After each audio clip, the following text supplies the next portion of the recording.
following podcast is being brought to you by the Defy Life Podcast Network.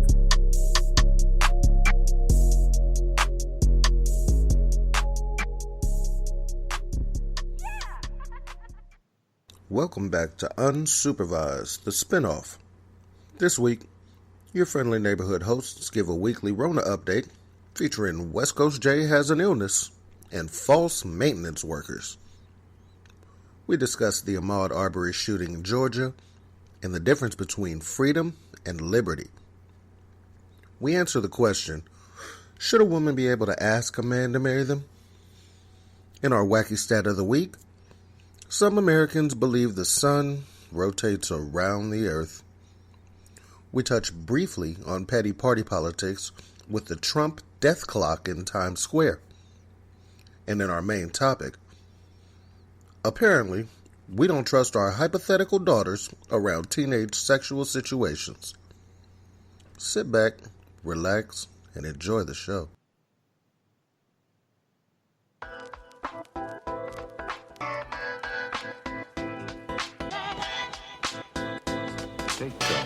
Yeah, this is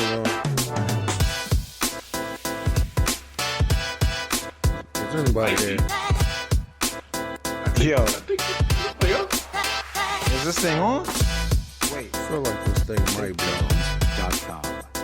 So y'all can hear me. Check. Oh, we in the building? Back.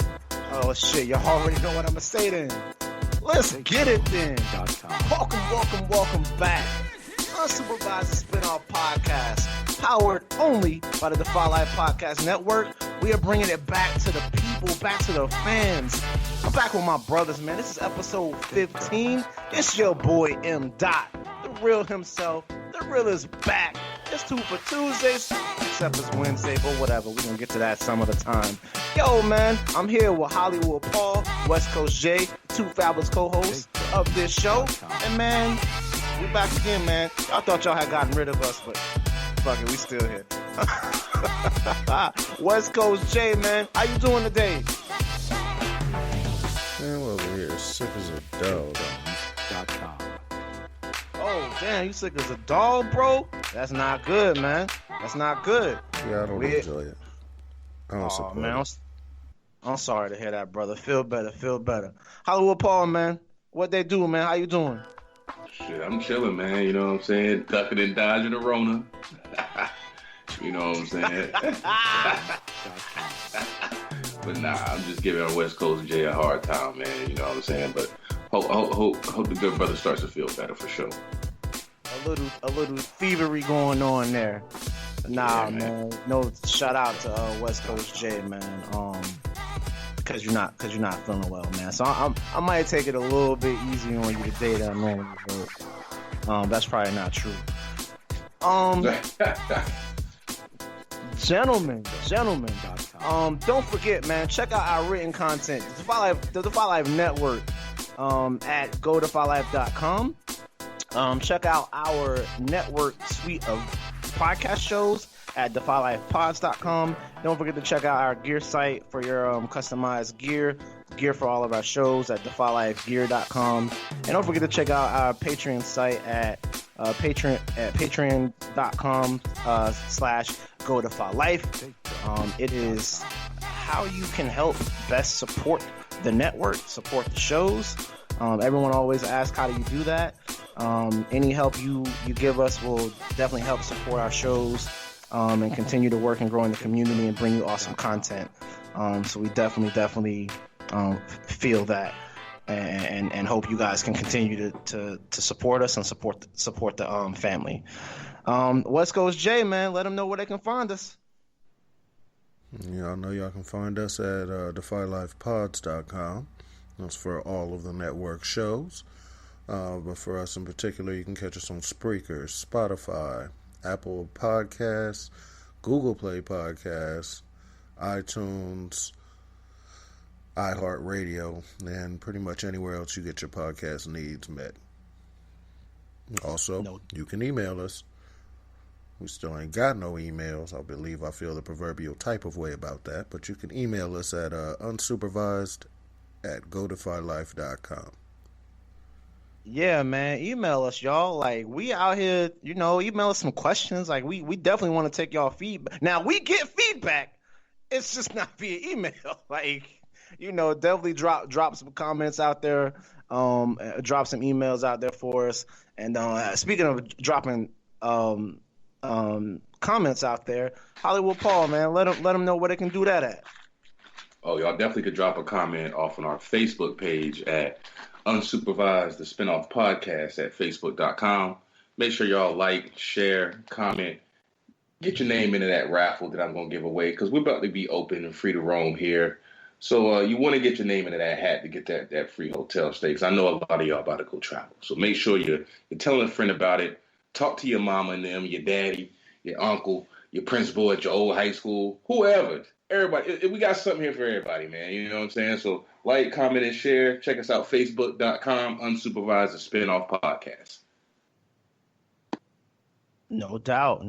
Appreciate that. I think we got everything, but we got a little bit of house cleaning to do real fast. Just as always, we want to shout out our patrons of the week, and also West Coast. I think you got to be featured on a different show this week. Why don't you tell us a little bit about that, and then we'll get to the patrons. Yeah, man.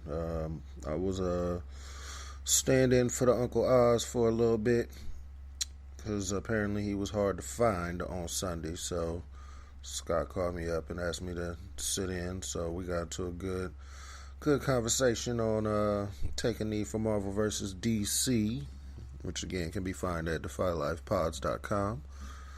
We got pretty well. Oz eventually joined the show, and then we got pretty nerdy, pretty quick.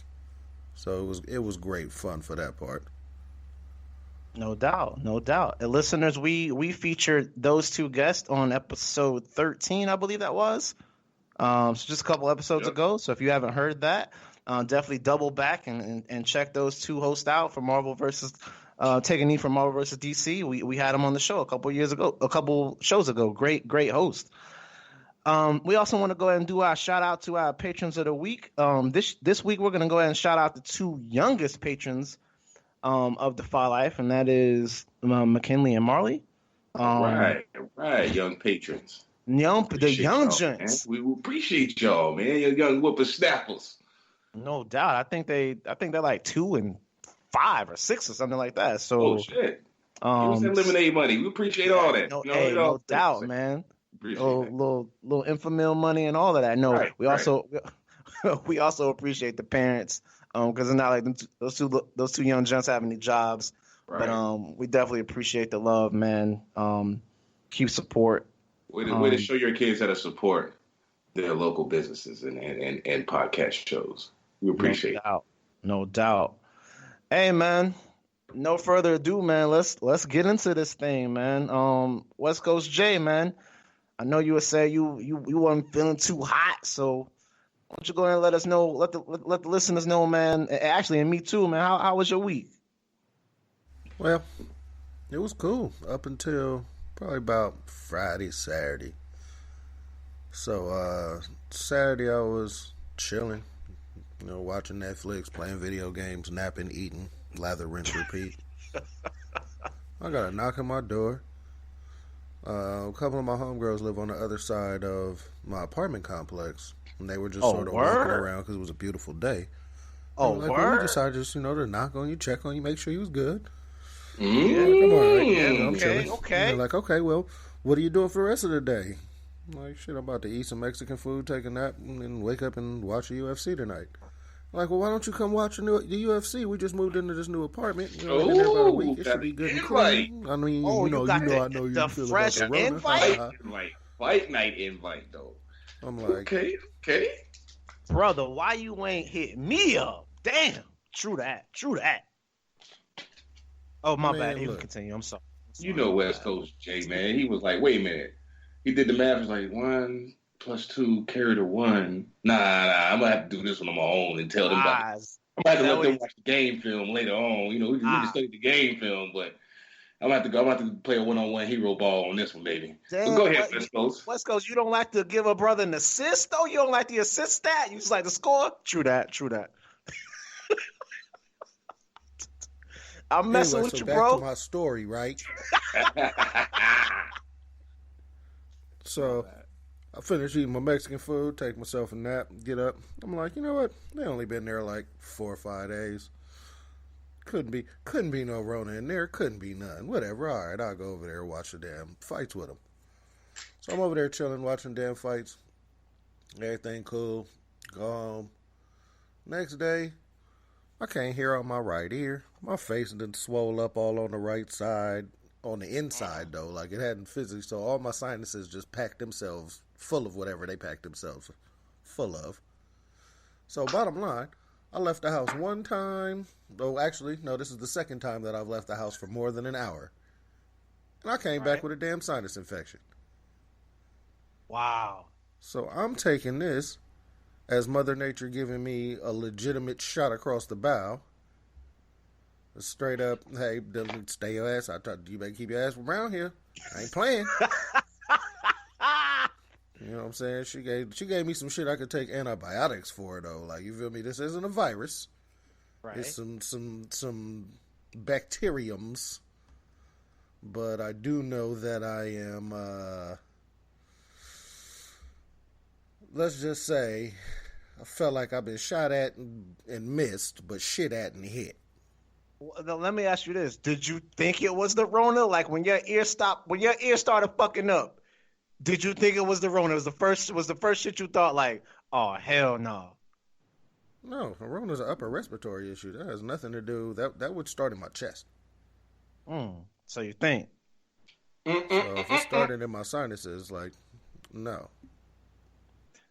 No doubt.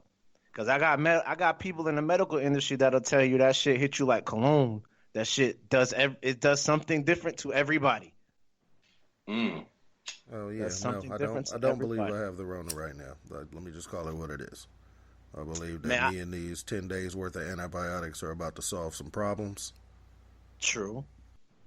And if No me doubt. and these 10 days don't solve some problems, well, then we'll cross that bridge when we get to it. Right. Well, I got an unsupervised type of question for you. The two homies that came through to get you to watch the joint, how they look?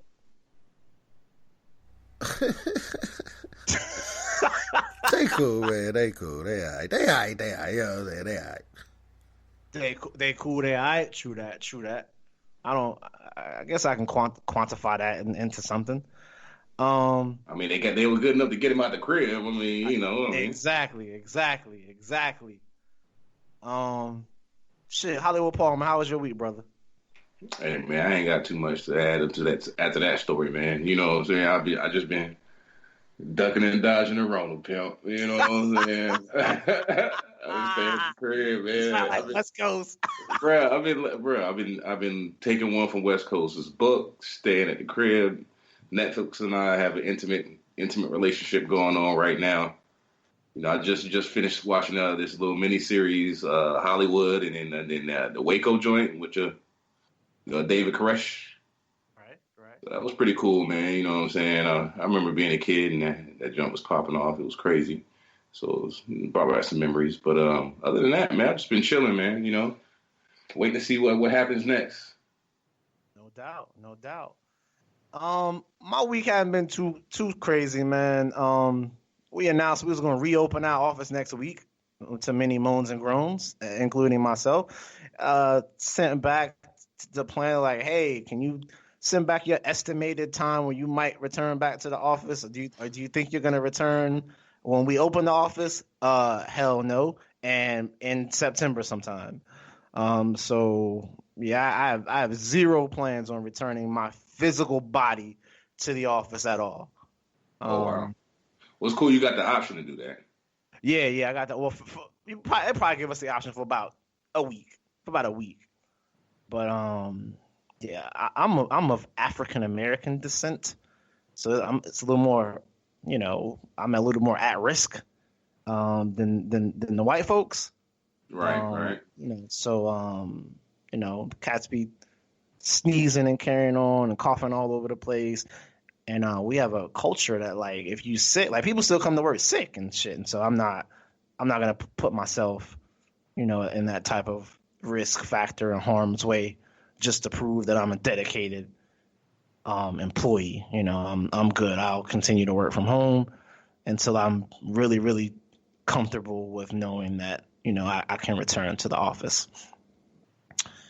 And speaking of returning to the office, let's jump right into. And also, I'd be remiss, West Coast Jay. I hope you feel better, brother. I noticed, you know, sinus infections suck. No.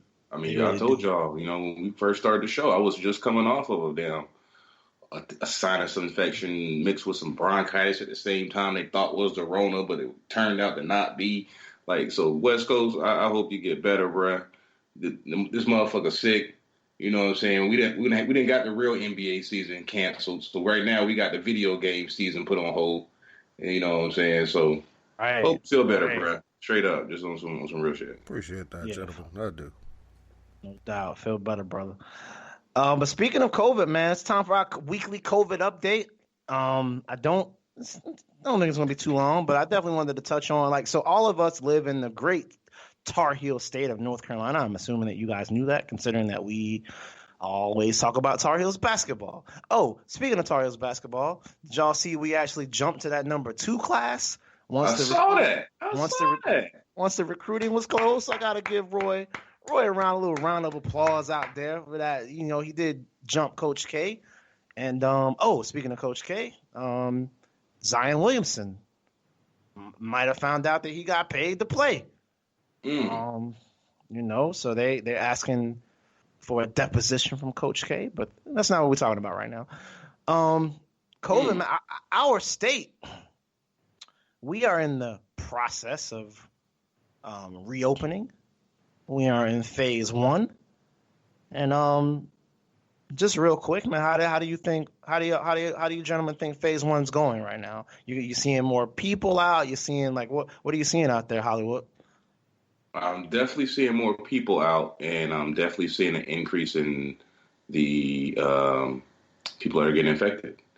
So, I mean, you know, so it's kind of happening how I expected it to, based on, you know, I don't know to make heads or tails of whether or not the tests are infected or contaminated beforehand or what, but according to the numbers, ever since we started the phase 1, the numbers have skyrocketed. There have been some outbreaks all over the place. So I don't understand that either, because if we were supposed to be home for a certain amount of time and the virus would, you know, run its course, then I guess the people that were essential and were cross-contaminated with the people that were quarantined and so on and so forth. I don't really understand what's going on, but I have been seeing people moving about, not giving any fucks, though. Right. And being happy to be out. Like, hey, if I'm sick, I'm sick. I'll wear a mask. You know, the hotel hasn't taken any upswing in business that I know of at this point. So I still get paid to watch Netflix and make sure the place doesn't get robbed. Other than that, man, you know, that's all I've been seeing for real. No doubt. And speaking of getting robbed, so my complex sent out an email to us yesterday. Somebody or two someones knocked on a resident's door with masks on and said that they were from maintenance. So the resident opens the door, lets these 2 people in. The 2 people pull them sticks out and say, "We're about to rob this joint." And they said B. So they sent out, like, if anybody works for our company, they will have on this type of shirt. They'll have on a name tag with a picture on it. They'll, like, don't let anybody in your crib saying that they work here and they're not able to prove that they work here before you open the door. And we'll never force ourselves into anyone's place. Yeah, I mean, that's kind of common sense. Like, usually we live in an apartment complex. Maintenance gonna come by. They put a notice on your door reminding you of it. And of course, if maintenance gonna come by for something, 9 times out of 10 you call them. Or if not, you could just pick up the phone and call your front office, like, "Hey, why is maintenance knocking on my door? Like, what's going on?" You know? Right. So, but hey, you know, I guess some people just get comfortable and let their guards down to where they don't think twice. Like, I know me personally, being as paranoid as I am all the time, I'd be like, "Who the fuck called maintenance?" You know what I'm saying? Like, that would be my initial reaction. But do you say that with the door closed, or do you open the door and then? I say that to whoever's sitting in the room with me before I even move a muscle. First of all, like, or if I'm at the door, like, who is it? Maintenance. I'm be like, who the fuck called maintenance? Like, I'm gonna look back and ask, who the fuck called maintenance? And then I'm Right. asking, what's up, bro? What you got going on? We got a work order for what? We got to fix this and that. It ain't broken. I didn't call y'all. You got the wrong apartment, bro. Like, he wouldn't have got nowhere. He'd have had to pull that tool on me at the door when I was talking to him. Right. Is what I'm saying. Just because I've experienced this situation before. But I mean, I don't want to let you. Why are you coming to my place for what? Like, I already don't want you in here. You know, unless you have to be. So Right. I don't know.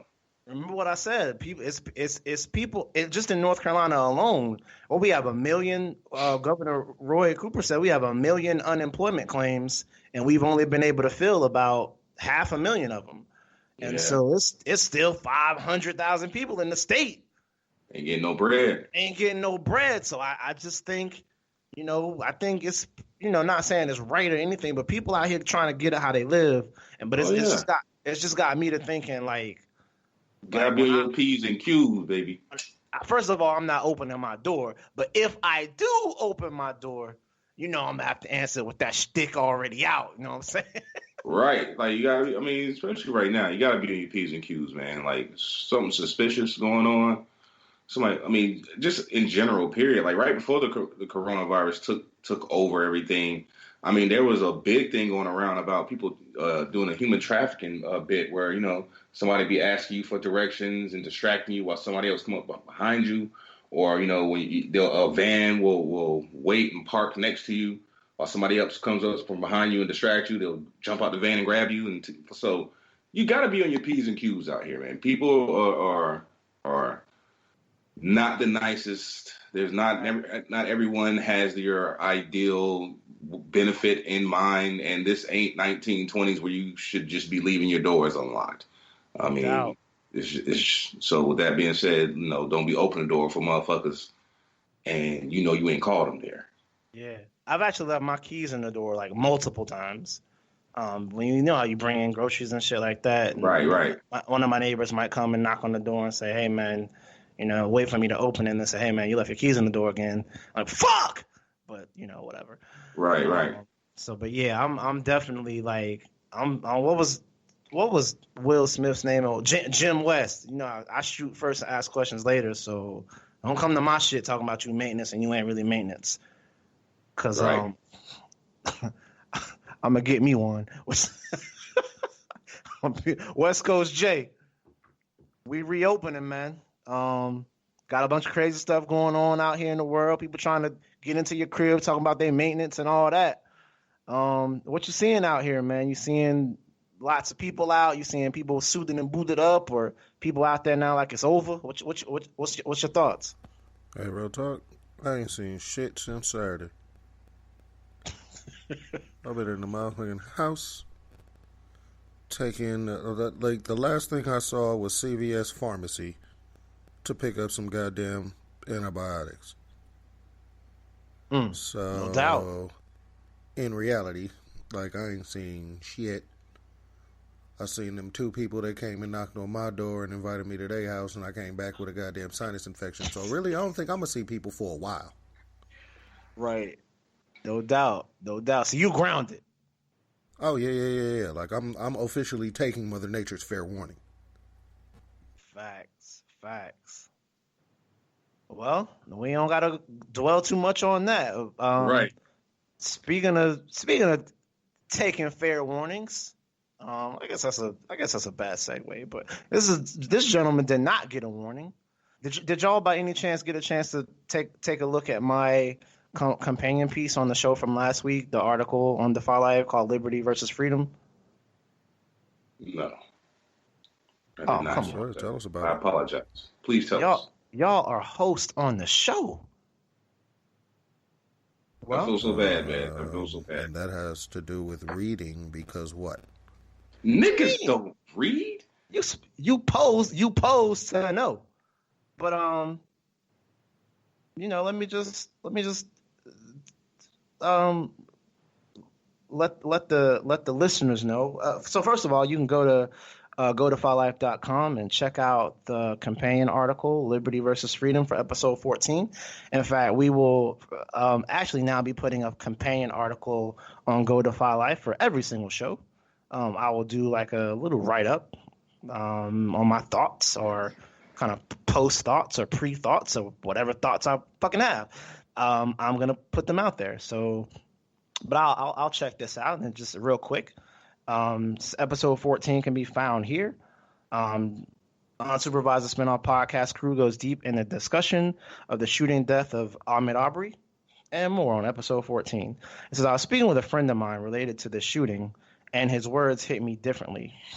He explained that shit is as is. You know, I tell people all the time, people of color were liberated, not freed, and not equal. Liberty means you have the ability to learn, work, earn money, and be taxed. Freedom is the life that you see white people lead in America. There's a huge difference. Liberty can always and also be put on hold by a normal citizen, any citizen, or authorities while a narrative is being shaped. That's why they can stop us and hold us or harm us, even kill us, if we, quote unquote, get out of line.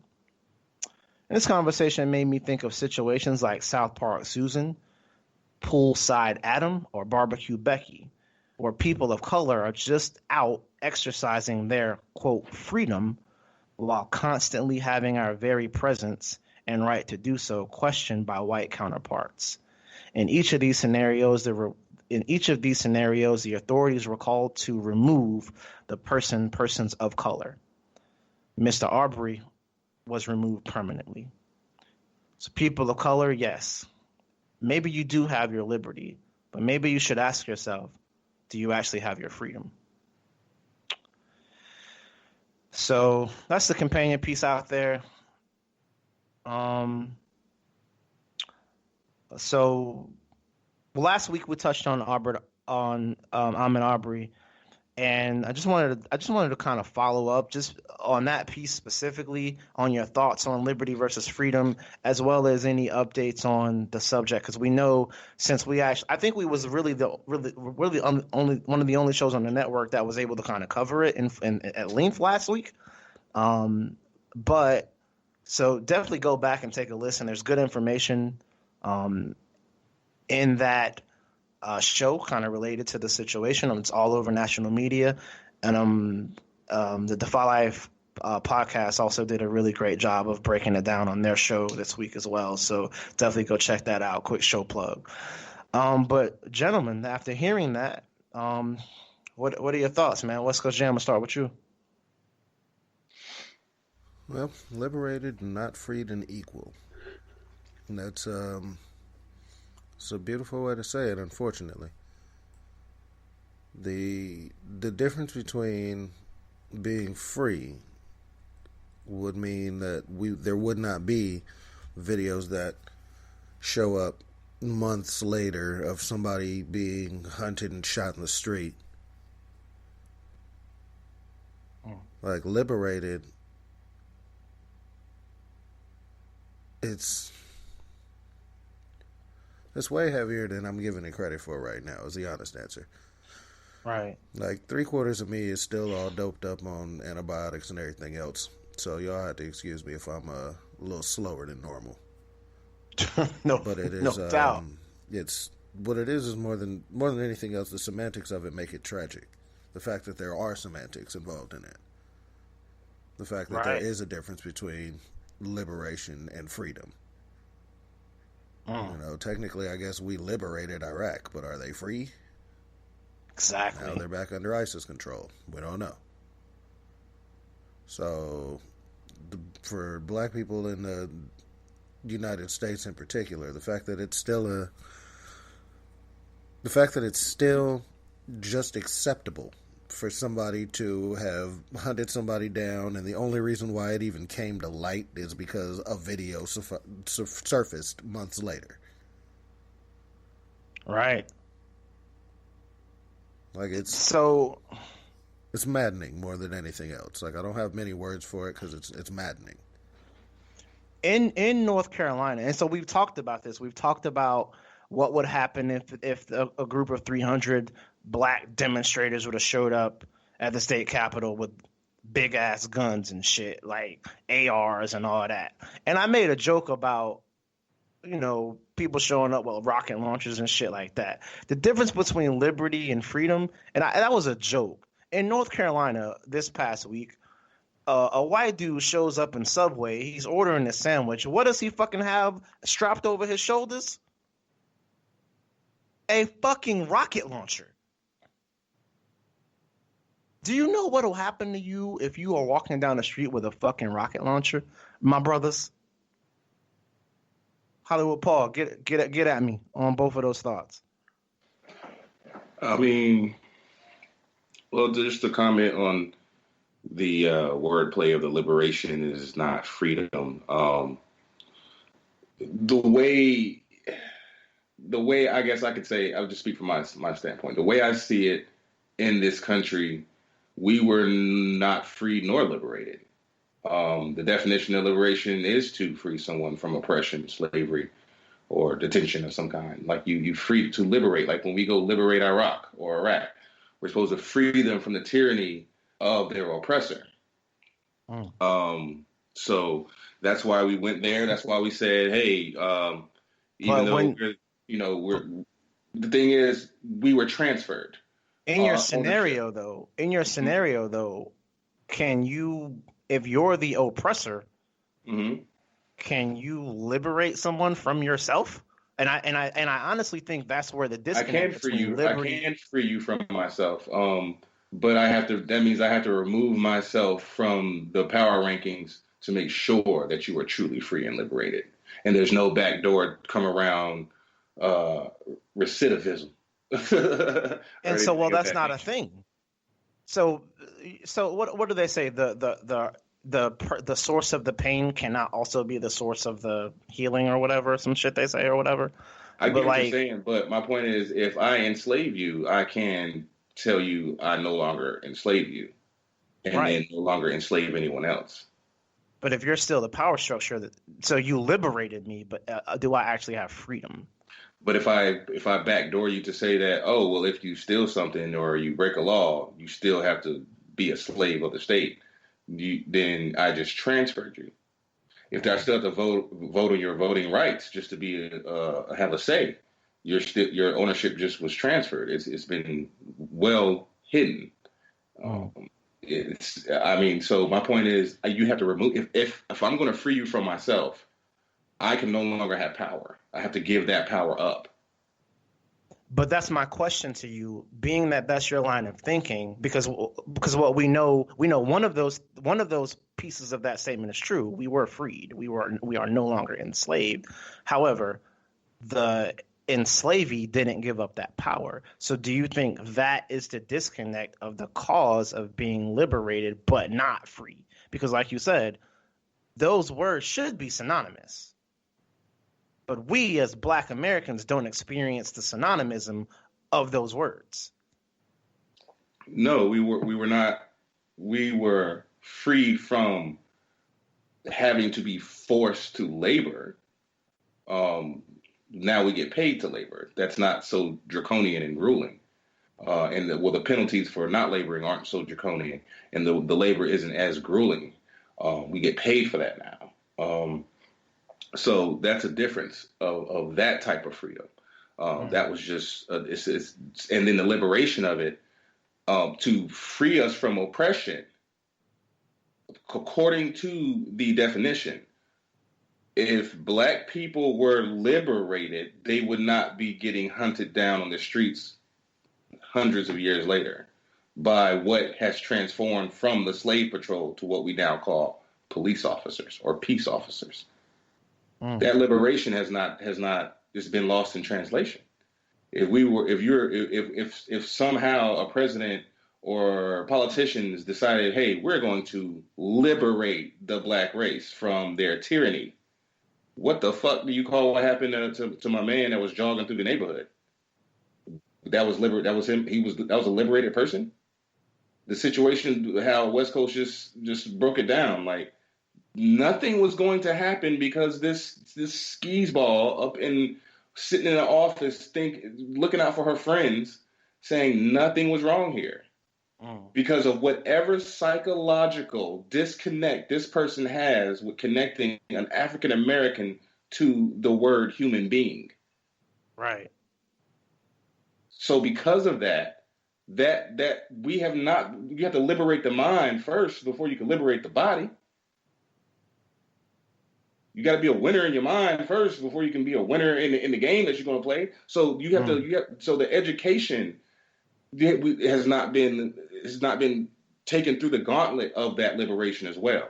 Yeah, you can say, hey, everybody, you're not going to have slaves anymore. Even though for years we've been telling you these people, the help, they're shitty people, they're aggressive, they're dumb, they're dirty. For years we've been telling you this, and then guess what we're going to do? We're going to free them from their bondage and say they're no longer slaves anymore.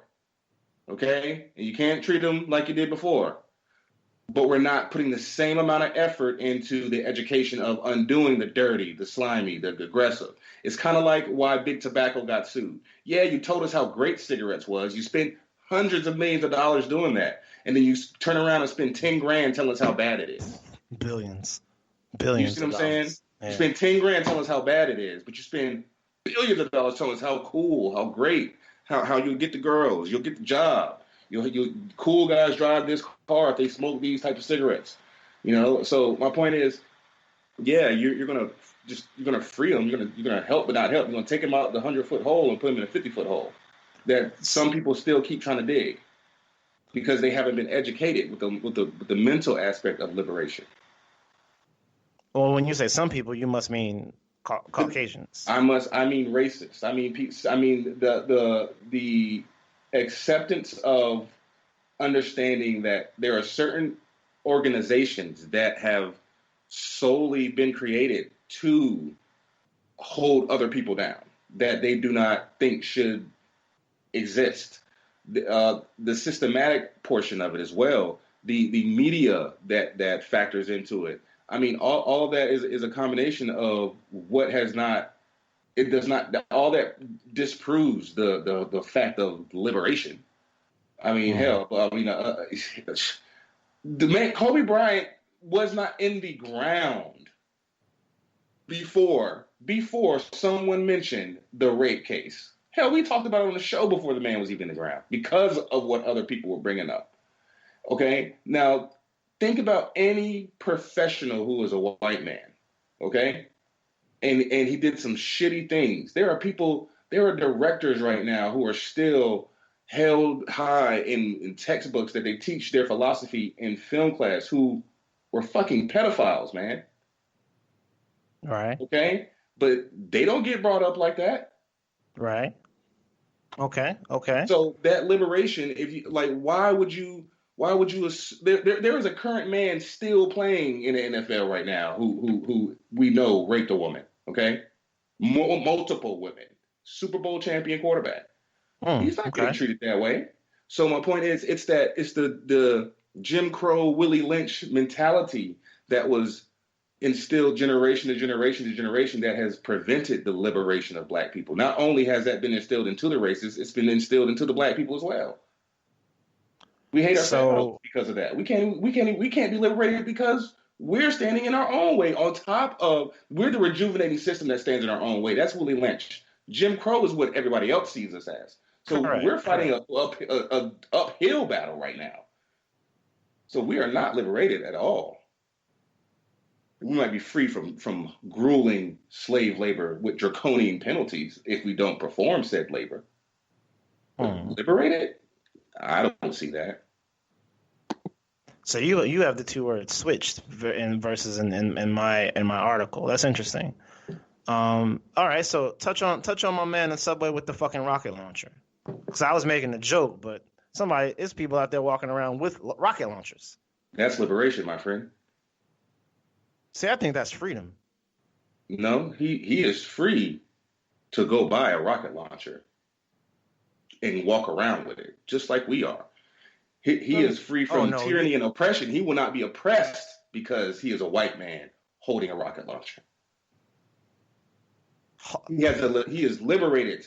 He is freed from that by being born into a white man. The day he was born, he had the liberation to be free from oppression. And then guess what? As soon as he gets arrested or a police officer talks to him and video go viral, it's not, oh, a thug has a rocket launcher and was up to no good with it. They know his own mental intent without even talking to him. That he is liberated from that by being a white man, but the day he was born into this country. Well, let me ask both of you this: would either of you walk around with a rocket launcher?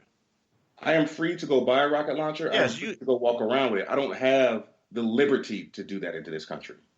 So you don't think it'd be a good idea for you to walk around with a rocket launcher? I'm not granted that liberty. Just like you spoke, how liberty can be taken away and given. I'm not going to be granted that as easily as that white man in the subway. All right, let me cut in real quick. By definition, I was coming to you next. The power or right to act, speak, or think as one wants without hindrance or restraint. That is freedom. Liberty, I am free to go by. The state of being free within society from oppressive restrictions imposed by authority on one's way of life, behavior, or political views. Which is why I do not have the liberty. That said, everything Paul just said is correct. We are perfectly free to go buy a rocket launcher. We can go get one from a gun show any day of the week.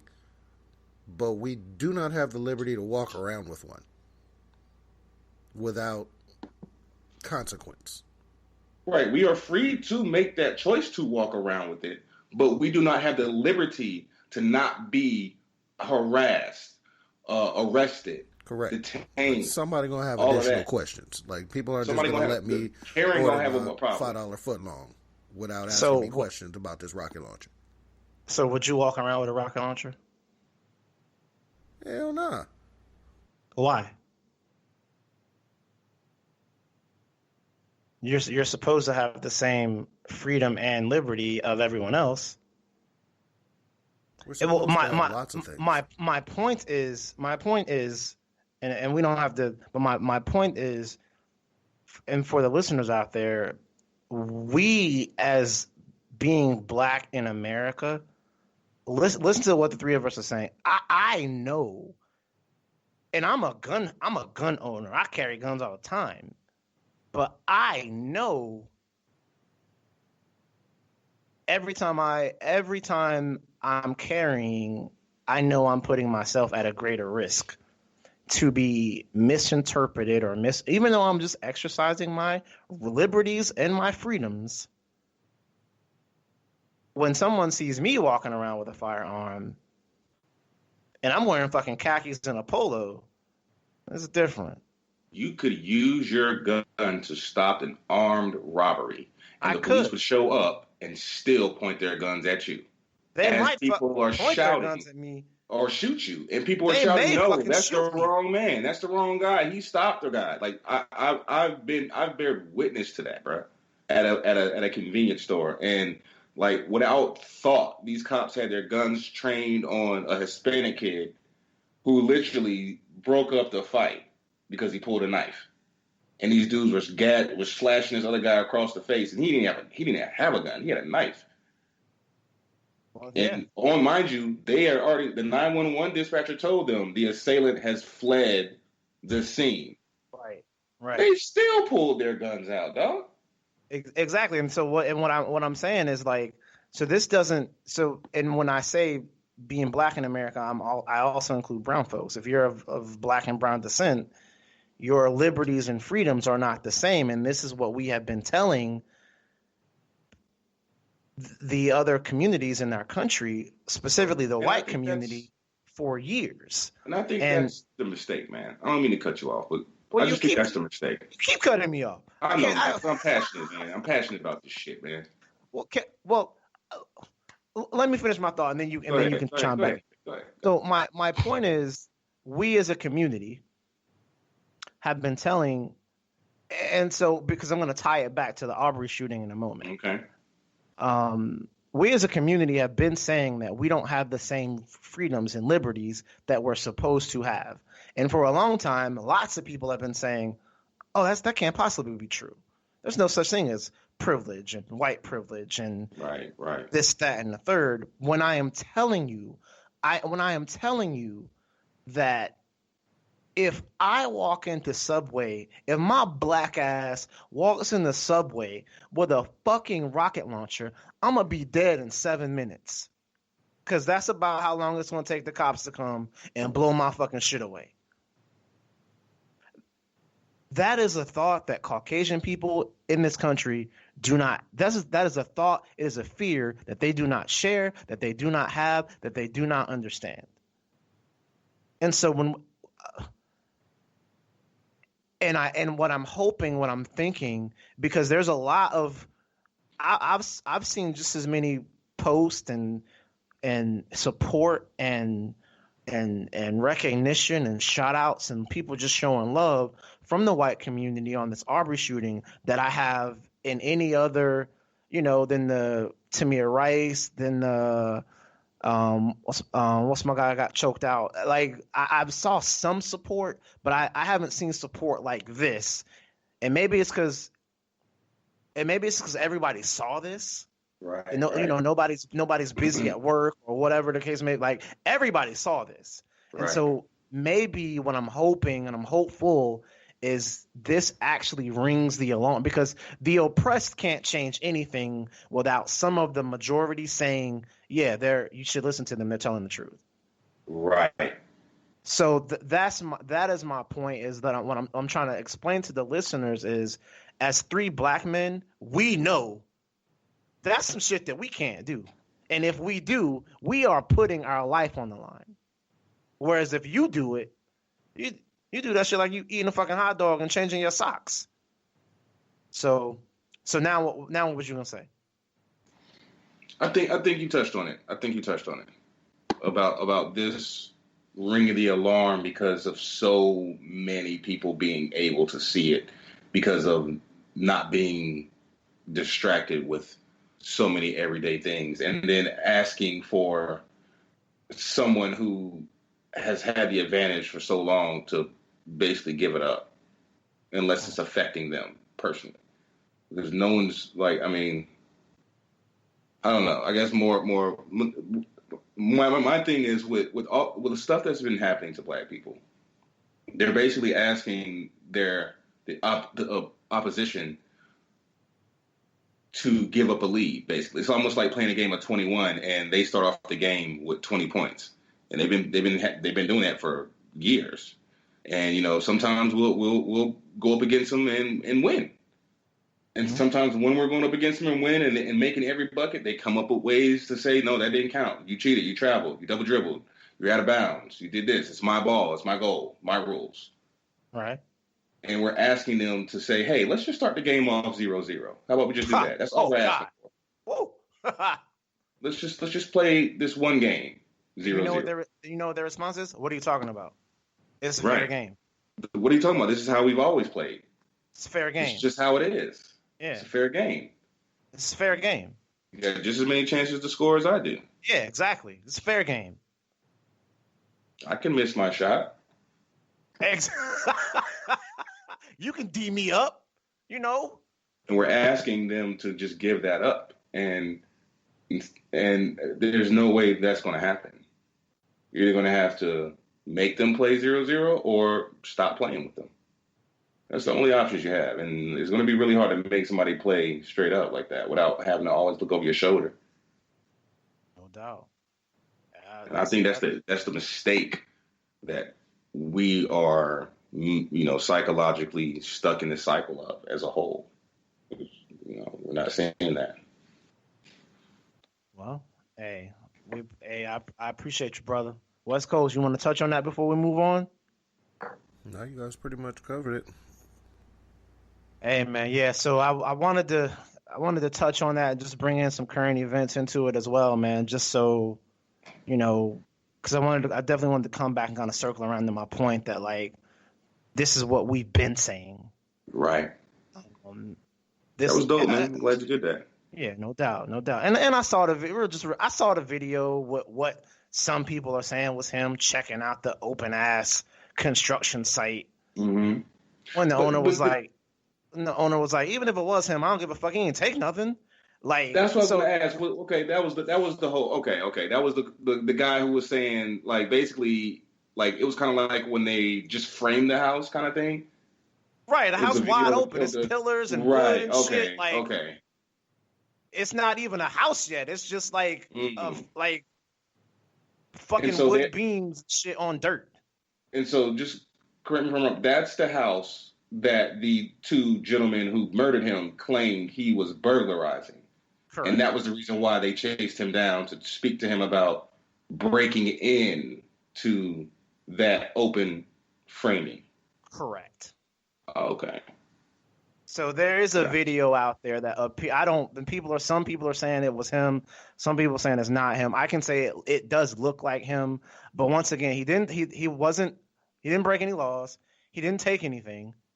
More than likely, he was just being a 24, 25-year-old kid that Just being was nosy. going for a jog and said, "Oh shit, they building a house. Let me go check it out." Right, right. Like, Just seeing like, oh, I've never been in one of these before. Like before they built it, this is cool. right. So Right. yeah. So what is there any news on the third, the person that actually filmed the video? Well, his lawyer says that he wasn't a part of this. He was just like they passed him. Here's his story. They passed him. He saw what looked to be like some shit that could be going down, and he is aware of the burglarizations that's been happening in the community. So in case like he wanted to film it in case the guy got away or and he needed to show it to the police or whatever the case may be. So he claims he wasn't a part of the two what was their names? The McKinney brother, the McKinneys or whatever. McKinney. So so he claims they're not. He claims they're not. He wasn't with them. He just saw them passing by and then jumped in his car and grabbed the camera. So did he explain why, like, he didn't call the police after he saw him shot him, and like, did he even touch on like, you know, why there was no like reaction? Well, he says that the police have had the video since day one. Oh, okay. And that they just chose to, you know, not do shit about it. Not do anything with it. However, you are exactly right. He didn't even appear to like let out a gasp of like oh shit or like damn they just shot that boy or like no narration like oh we got him now or nothing like oh wait a minute what's going on here, okay I gotta call the police, I gotta stop going or like nothing. And listeners,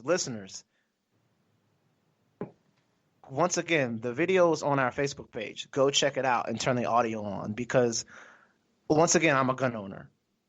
And I don't see this, but it sounds like the chambering of a weapon in the video. In the background of the car, in the right? background of the car. I could have sworn that I heard the chambering of a weapon. It must be a revolver. In the background, and it could be like the slide shaft of a pistol or something. But that's what it sounds like to me. And once again, I'm no audio expert, but I've chambered enough rounds to know how it sounds. So it does appear to me like as he's zooming up to the pursuit, it does sound like he's chambering a round into some sort of firearm. But go listen to it and be the judge for yourself, because I don't know that I believe him when he says he didn't have a weapon and he wasn't a part of this. So, but that's what him and his lawyer are saying, and the state hasn't decided if they're gonna press charges on him or not. So that's the full update. Okay, thank you.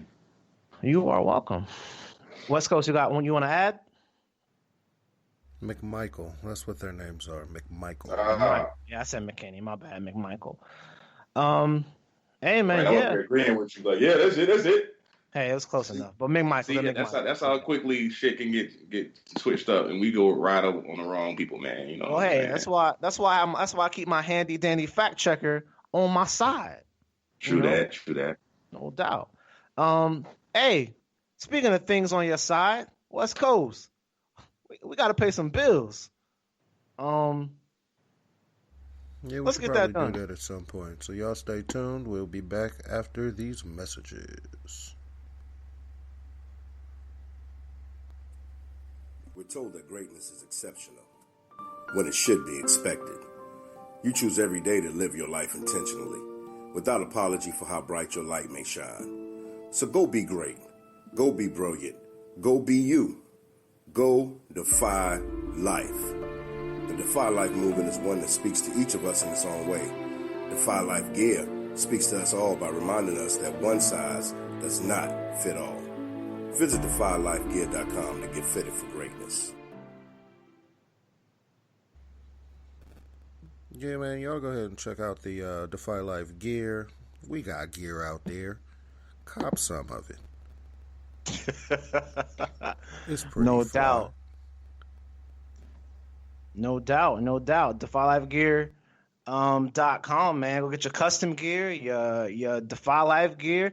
We got Unsupervised, the spinoff podcast gear as well, with the logo and t-shirts and hoodies and all of that. So definitely go out there and check that out. And if you don't like that, you find something you like out there. All of our shows have their own gear. So go out there, see what you like, and continue to continue to support, man. Be a part of the movement. We're back with episode, what's this, episode 15? Yeah, episode 15. We just wrapped up another very interesting conversation. And so with that being said, we're gonna go ahead and move on, man. We're gonna go ahead and move on. Did y'all get a chance? So West Coast Jay, I know you don't do a whole lot of social media, but Jay, Defy Life, put out a question, and I kind of wanted your thoughts on it real fast. We don't have to go super duper into it, but the question was, is it okay or should a woman ask a man to marry her? Should a woman ask a man to marry her? Maybe dragging his feet. Maybe he's just really, really dope and she don't want to miss out, or she ready and whatever. But should that happen? West Coast Jay, what you think? I figure in this day and age, it don't matter one way or the other. Man, woman, them, they, zim, zer, whatever your pronoun is, feel free to ask. If you want to get married, ask somebody to marry you. If they say no, all right, that happened.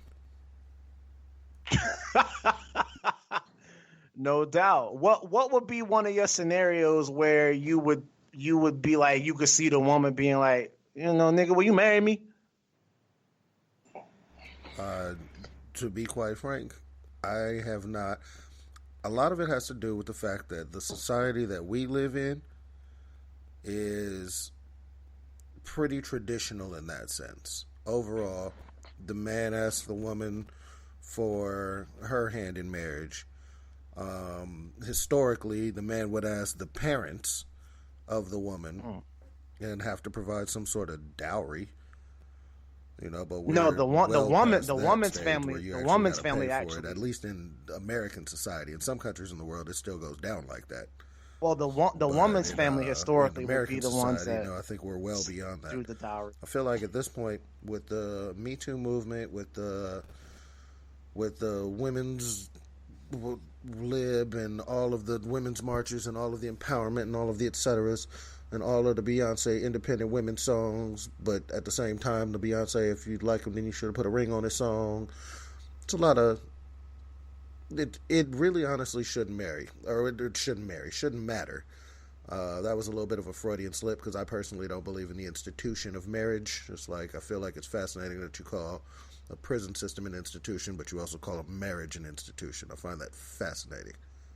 No doubt. But that's just me thinking like that. No doubt.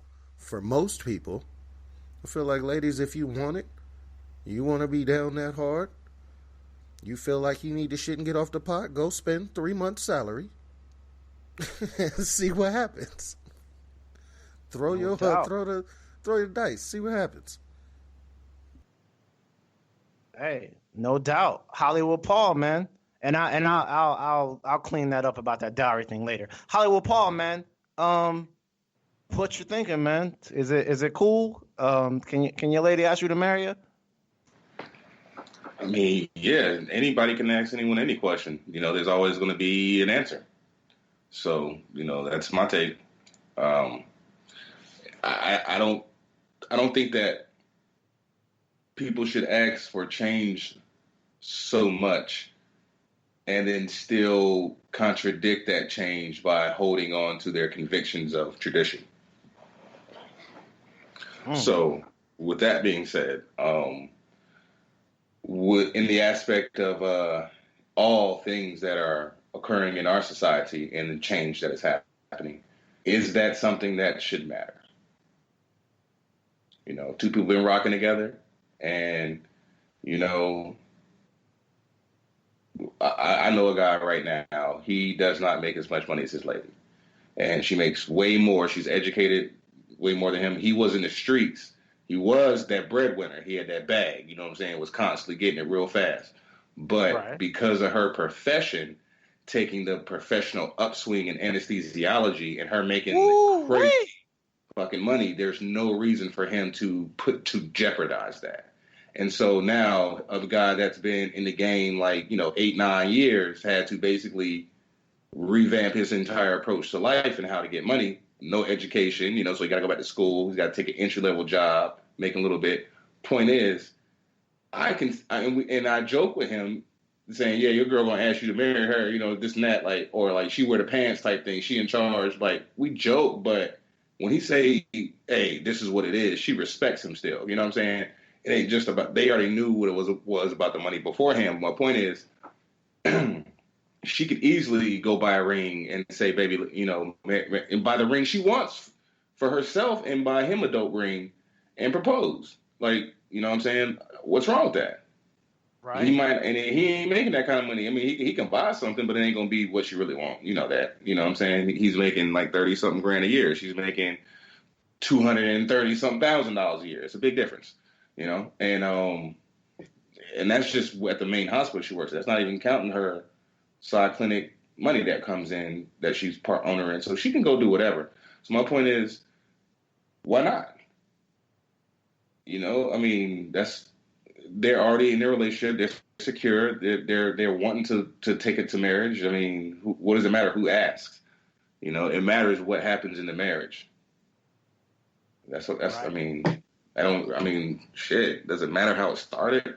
If I could tell you right now without a shadow of a doubt, 10 years from now, you're gonna have $5 billion net worth. Okay, you're gonna have liquid $100 million you can just touch anytime you want. Are you gonna care how it started, or are you gonna matter all the things that it takes for you to get that? Damn, that's real. I mean, you might not agree with how it started. You might say, Paul, I don't want that drug money. You know what I'm saying? Motherfucker, you're going to have $1 billion. Do you want this or not, man? You can do all the right stuff along the way, but this got to get you started. You're not going to care. So that's just my take, man. To wrap it all up. It don't matter, bro. Not this day and age. I also agree. I know there's traditionalists and traditions and things like that. And I'm not fuck them, but fuck them. I think that our generation and the generations right after us have changed the norms of everything. It used to be that women got out of high school and then got married and then had a bunch of babies and stayed at home. Well, now black women are the most educated demographic in the country. There's no one was smarter than them. They're not graduating from high school and then getting married and having kids. In fact, the last two generations have increased the average age of a woman being married, I think, to 26 now, when it used to be 19 or 18 30 years ago. And most women in that demographic do not have 2 and 3 and 4 kids. They might not have any. they're getting out of high school, they're going to get their first degree, their second degree, and then they're doing, like you said, they're becoming lawyers and doctors and anesthesiologists and all sorts of powerful professional shit, or they're opening their own businesses or whatever the case may be. So there are trends bucking all over society, and it's because our parents did raise us to, be like them or do the, but no generation is gonna be raised to do exactly what this generation bucked their parents. All the whole you gotta get out there and there's so many people that don't have like official like manufacturing, because it used to be Americans had they graduated from high school, they went to the job in the mill or the plant or the mine or the whatever, and you worked there for 50 fucking years. You got a pension, you had kids, and then you're retired. That ain't what these kids do. These kids, they come, they start with your company, and if they don't like what they're doing, they're gone within 16 months. And they go get a better job, and then a better job, and then a better job. And next thing you know, they're 26 and they're like some executive somewhere. Like that is just that is what these kids are doing. They're traveling the world, or they just don't conform to the norms that you've set. And so hats off to these. I mean, they teach me a lot. These 24-year-old kids, especially the ones that we hire, they teach me a lot. Like, no, I'm not waiting for anything. I want this. I'm gonna go for it, and there's no damn thing you can do about it. I'm not gonna stay here for 10 years while they just don't do that. They're not wired like that. And so, but the same thing with I said all that to say the same thing with marriage. I agree completely with both of you. If you are whatever your sex or whatever you identify as or whatever, it is completely okay if you are a woman and you ask the man to marry you. Even if you drop hints and be like, nigga, ask me to marry you. Like I'm gonna ask you to marry me, but we can tell everybody that, you asked me, or like whatever you feel like doing. Because that's where the communication ties in. And I'm a wholehearted believer in your relationship doesn't have to be confined to any norms. Your relationship can be exactly how you define it, and you and your partner. So go for what you know, man. But I wanted to touch on that, man. I appreciate it. And I guess we good, man. Y'all ready for our wacky stat of the week? Hell yeah. Definitely. No doubt. Let's see. What do we want? Wacky stat of the week.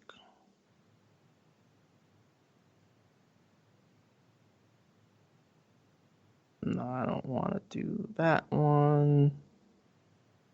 I like this one. Ooh, this one's going to make you guys laugh. Real quick. Americans, 1 in 4 Americans surveyed by NPR seem to believe that the Earth goes around the sun. Heliocentric. God damn it. Yeah. No, I'm sorry. 1 in 4 Americans believe that the sun goes around the Earth, because the Earth does in fact go around the sun. But 1 in 4 Americans, 1 in 4 Americans believe that the sun rotates around the Earth, and that's. I mean, I think you learn that in the second grade. But once again, here's this crazy. Once again, people have the right, the freedom to believe whatever the fuck they want to believe, especially in our country. Just like there's people out there that believe the Earth is flat. They just think this stuff because they choose to. Like, They don't need evidence or facts for anything. This is just the stuff they believe. But 25% of Americans believe that the sun rotates around the Earth. West Coast Jay, what you thinking? God damn it. Like, these wacky stats of the week are not helping my faith in humanity. Just every time you get one of these out, when my first thought is consistently, God damn it. Like, not a heavy, just God damn it. Just a God damn it. Just a disappointed head shake. Damn it, man. Like, I'm just glad that this didn't turn into 1 in 4 Americans believe the earth is flat. Like, as long as that wasn't your statement, I was going to be alright, but I'm still pretty disappointed. It's like, oh, we can figure that out. Like that. No, I'm good. No need. Thanks, though. I appreciate your attitude. We can find that out because I'm actually sure that's probably a higher number than you think. Please don't. That'll just continue my disappointment in humanity. They just think that. That's really all I got for that. Like, I'm disappointed that thousands of years of science is not okay anymore. I'm telling you, it's optional. It is thinking is optional. Hollywood Paul, what you got? 1/4, 25%. I mean, you learn that in school. That basically how gravity works, and we revolve around the sun due to how big it is. But you also learn in school how other people thought differently, and how at one time in history, everyone thought differently until it was disproven by someone else. So with that being said, people are going to believe certain things based on what they know, and what they think they know by what they see and what they can believe, but based on what people tell them. So I'm not shocked at all, and that's just it's not disappointing that people think that, because I can understand a lot of individuals might not understand the actual, logical breakdown in layman's terms of, gravitational force and, the theory of gravity and relative forces and things of that nature that all that stuff has to deal with. They might not understand it. So it's not shocking. No doubt. Well, hey, we don't have to spend a lot of time on that one. Just like letting the listeners know. Just ones. These always shock me. Like, I'm always like, wow, really? Damn. Like, but yeah, man. What's shocking is that people would kill you back in the day over saying different from the sun revolving around the earth. You know what I'm saying? So that's shocking to me. But this right here, nah, man. What's shocking is how many motherfuckers don't be washing their ass. Is what's shocking.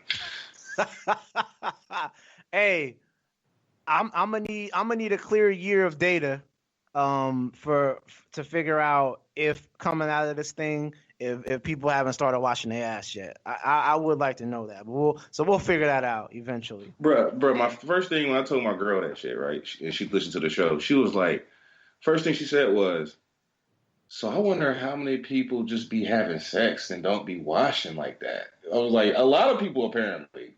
A lot, like, yes. Do they not just have sex just because they ain't washing too? No, they fucking too. And she's like, there's a lot of nasty ass people out here. I was like, bruh, that's what I'm saying. Like, now you're getting it. And you know what? And I think originally they get it from TV. Because, like, if you watch all these shows and shit, even the shows today, when people they just get up and put their clothes on and go to work. I don't never see nobody be like, oh, I'm about to go take a shower real fast. Or a whole bath. I'm about to go wash off. Oh, no, right. they just, okay, we done? Put my clothes, I gotta go, I'm late for work. It's always I'm late for work. Like, No, it's not even I'm late for work. Usually it's a phone call, and I gotta go. And all they do is put their pants on and run out the door. Like, nobody stops by the bathroom. Nobody. Nobody. Just Nobody. show up smelling like Badussi, and everybody good with the shit. You know what I'm saying? Like, Like, yeah, they just walk in I get it. Long night, huh? Right. No doubt. Even after them lunch break hookups or whatever you got going on, whatever I be having going on or whatever, I always leave time to at least take a wash up. You know what I'm saying? Like, cause I gotta take a shower. Like, and if I don't have time to take a shower, then I'll at least take a wash up. But I'm not just hopping out of you and then hopping back into my clothes. I mean, come on, bro. It's like a James Bond film, man. You gotta smash and then go save the world right afterwards, bro. Wobbly legs and all. Like, you gotta slide directly into your suit pants. Immediately. Legs shaking like a baby deer and everything. But I think that's where it comes from. I think people have it hardwired that, like, I don't have to take a. They don't do it on TV. I don't have to take a shower or anything after we finish smashing. I can just put my pants on and go. And wet wipe. No, Bruh, like I guess I'd be fine with it if motherfuckers would at least just stop by the bathroom on the way out. Nope. They are consistently putting their pants on, no shirt, grab their jacket, they still phone on the ear. All right, I'm on the way. No doubt. Bro, my homegirl, she got locked up some dumb shit, right? And then she got out, and then she was telling my girl, she was like, yeah, as soon as I got out, I went home, and I was just fucking the shit out of my man. My girl was like, wait a minute, bitch, you didn't take a shower first? First thing she said, hand to God. She was like, wait a minute, you got out and went straight to do what? Like wait a minute, did you bathe in jail? So yeah, like, bruh, people are doing that. Like, it's a thing. It happens. I don't get it. And you know they doing it because what was it, 60-something% or whatever don't even wear clean drawers. So right. Yeah, so, man, their drawers just smell like other people's genitalia. That would be a fact. But speaking of drawers and shit like that, I got a question for y'all. Y'all ready for our topic of the week? You got, man. What you got? Before we get completely into the topic of the week, let me get a brief petty party politic that cracks me up slightly. Oh, no doubt. There's a Trump death clock in Times Square. What's that? Literally one of the, you know, Times Square's got the ads everywhere, the bright lights and all of this stuff. One of those is now a big white screen that says Trump death clock. Estimated U.S. COVID-19 deaths due to POTUS inaction. Oh, wow. So as of 5/7/2020, which is the image that I'm looking at, there were 44,809 that, according to this particular thing, is due to the president's inaction. So, wow, I can't even act like that's not a petty politic move. Right. That is definitely a petty party politic move. And while we're on the subject, the House Democrats have actually passing their version of that second stimulus act, which the Senate Republicans have said it is DOA. So we'll continue to check that out and keep you guys updated on what's going on with that.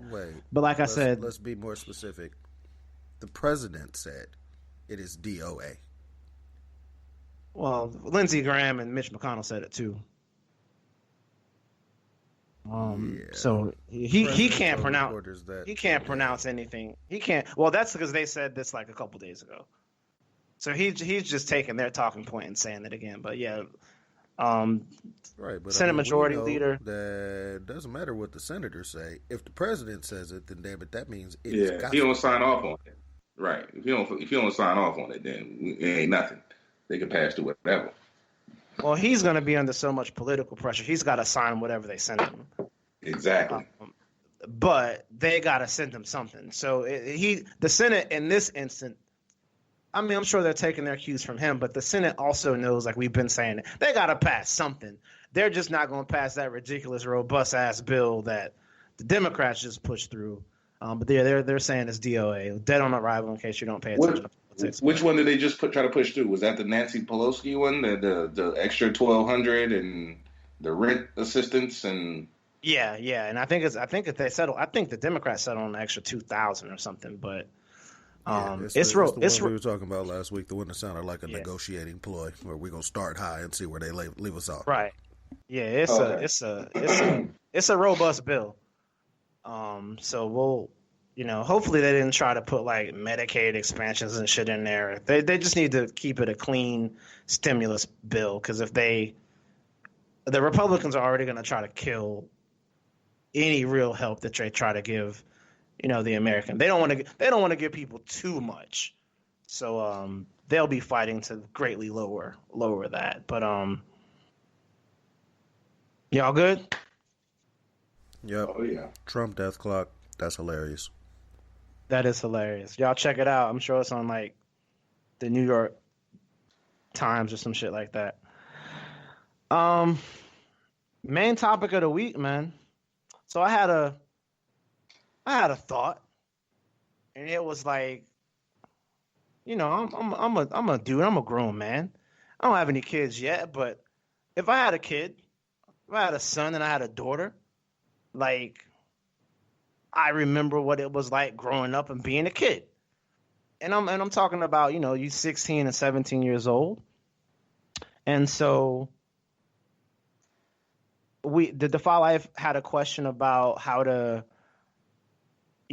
prepare your son for, when he's ready for sex, or if he's sexually active. And also, we also coincidentally cover that on Speak the Truth this week. We had a question about that. So we're going to bring the question here.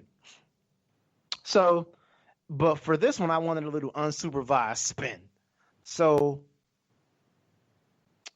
you know how when you about 16, 17, you start dipping and dabbing. Well, for these kids today, 13 and 14. But let's to keep it kind of rated G. We're gonna say 16, 17, and you start dibbling and dabbling with sex. And I told my Speak the Truth people, boy, like I'm gonna have a real hard time trusting my daughter, because when I was 17 and 18. Whew, boy. And so I'm gonna tell y'all a story, but I also wanted for y'all to chime in as well. So what crazy story you got going on that happened when you was a kid, or what I'm saying, when you was coming up and you was doing your experiment and all that will make you like look at your daughter, your 17, 18-year-old daughter, and be like, nah, I don't trust that shit you just said at all. Y'all understand where I'm going with that? Kind of, but you might as well give us your story and your answer. I tell you mine. So I was 18. I just started college, and that's the point when you were a freshman in college. You still kind of you still come home every weekend and all that there, right? So I'm like, still coming home on the weekends and hanging out with my little brother and my little cousins, and checking them out, seeing my mom, seeing my dad, all that shit, right? So I come home and my little cousin is like, yo, let's go to the park and shoot some hoops. And I'm like, okay, bet. We go to the park, we shooting hoops, and he was like, oh, that's such and such.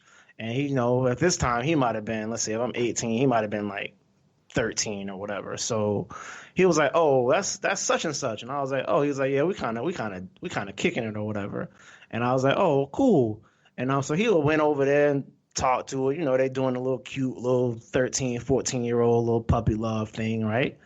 And so I'm still shooting hoops. So then he comes back to me, he says, hey, G, I'm like, what's up? He was like, can you, like, we want to hang out later on today. So can you, like, later on today, will you be free to, like, bring me to her house? I'm like, nigga, no. Are you serious? First of all, I'm thinking I'm going to be I'm a damn sure be into something tonight. I'm gonna be at some party or whatever the case is going on. So I was like, no. And then he hit me with, she got a sister. And so I'm like, oh, word? And he was like, yes. So she had an older sister. You know, her sister was like 17. Right. So right. I'm like, bet. So I was like, yeah, fuck it, I'll bring you back. I'll talk to her sister. You know, I run a little interference while you get your little game on. You know, type of deal like that, right? So he's like, cool. So the day goes by, you know what I'm saying? We get shined up and all that. And we pull up, we in the neighborhood or whatever. And so we hit them up and they was like, no, you don't park right here. You got to park, like go around the corner and park. So I'm like, cool. So I so keep it, it's like 10:30. It's like 10:30 at night. And so I already know. At night. So I go whip my whip around the corner. And so me and my little cousin, he's like my little brother, so I call him my little. So me and my little brother get out, and we head to the crib or whatever. And shit, as soon as we get into like the little porch, they like, yo, y'all gotta be quiet, cause like our parents are home. So I'm like, shit, y'all. Now keep in mind, this ain't nothing new for me. So I'm like, oh, y'all parents home? They're like, yeah. So y'all just gotta be quiet. And I'm like, bet. So, you know, we come in, we don't say nothing, then boom, we go straight upstairs. So boom, we upstairs, right? Now they done snuck us into the crib. Don't nobody know we there. So we upstairs, you know, I'm talking to the sister or whatever. He talking to the younger sister. And I'm like, damn boy, y'all bold. Now they were sharing a room. Like she had one side of the room, the other side of the room. They were sharing a room, so we was all in the same room. So I was like, damn boy, y'all bold. And they was like, you know, yeah, our parents ain't gonna get up and come up here and nothing like that. Like, you know, we good, we Gucci, we can do whatever we want. And I'm like, oh, we can do whatever we want. So you know what I'm thinking? I'm like, it's go time. So like, so you know, so the older sister feeling me, you know what I'm saying? I guess, so we talking and all that, having a good time. Needless to say, it leads to a smash session. Now I don't know what they got going on over there. I ain't gonna, you know, say that, but you know, whatever. I guess they was chilling. But I know I was over there on the other side of the room. I was doing my all the way thing, and you know. So you was just porn styling on the other side of the room, while they were some 14 and 13-year-old just was there. They were just getting a good show. Nah, I mean that was plus it was dark and all that. If you was porn, okay, so you was doing the old school spoon up against the kiss on her, and then okay, I feel where you at. I feel you. Back in you put up the prison sheet or nothing, bro. Right. He was laid up behind on the side. He was sliding in. He won't like just going straight, you know, animal. I wasn't. Yeah, we was young, so we ain't. Right. I told him before we. I told him before we got there, yo, if I smash a sister, I'm a smash her right. Like I ain't even like. And he was like, all right, cool. So like I was like, look, just as long as you like, whatever. If you good with it, whatever. Like, and I said, if mind your business. It's mind your business. I'm gonna mind my business because I ain't saying you what you should and shouldn't be doing out here at 14. But hey, whatever. Like that's the type of older brother I was. Right. So, you know, so we naturally, like I said, it turned into a smash. So we smashing, you know what I'm saying? Whatever. And so at this point, I can't remember if we was done or what, but I know like I must have had my shorts on because, you know, at this point we all hoop. So when we all hoop, we all have basketball shorts under our jeans. You know, that's just what we do. So I must have had my basketball shorts on at this point. And so for whatever reason, her dad got up. They dad got up. And for whatever reason, this kid came upstairs and tried to open that damn door. And that damn door was locked. And we heard boom, boom, boom, boom, boom. What the fuck? What y'all in there doing? Why this door locked? Yo. When I tell you. So what happened? Oh, I jumped up. He jumped up. And we was like, what the fuck? Now, keep in mind, we upstairs. Boy, when I tell you, so they was like, y'all got to jump out the window. Now, keep in mind, they showing us, they telling us what to do. Yeah, come in, they sleep. You don't say nothing. Like, oh, y'all done, like, so I'm thinking, oh, y'all done this before. They done been here before. Right, They right, right. So they like, y'all got to jump out the window. We like, jump out the fucking window. Like, we above, at this point, they second floor room was so high, it was above the second floor deck. So shit, we was like, fuck it. So we threw our clothes out the window and jumped out the fucking window. And I'll tell you, it took at least 4.5, 5 seconds to hit the ground. That's how long it took to hit the fucking ground. But we finally hit the fucking ground, and then we jumped up, and the fucking dog started barking. The light started coming on. We heard all this yelling and commotion and shit. We ran around the corner and jumped over the fucking fence. Yo, I threw my clothes in the air, jumped over the fence, and caught them shits on the way down. And we just. Well, you a bad motherfucker, boy. Hey, I was a bad dude, and that's my answer to man, boy. Hey, so then we both hit the ground at about the same time, and the dog was chasing us and shit. So that's why we had to jump the fence. But we made it, and when we made it back to my car, we just looked at each other and busted out laughing. And yeah, so but little situations like that just make me know that like I'm gonna have a real hard time trusting my daughter, man, when she like. Because my son could have came home and told me that my 18-year-old son could have came home and told me that story. You know what I would have did? I'd have dapped him up and laughed with him. But damn, my daughter, I'm gonna have a tough time. Like I'm gonna have cameras everywhere and shit. I don't know. I just feel like girls learn how to be sneaky at a real early age, and right. So yeah, but I definitely wanted to. So now I want y'all to share y'all little story that will make y'all either not trust your little princess once she get of age. Who want to go? Who want to go second? Who West Coast? You want to go? Yeah, I want West Coast to go because Hollywood. I feel like you got the craziest story. Nah. West ain't too crazy. I feel like Hollywood got all the stories.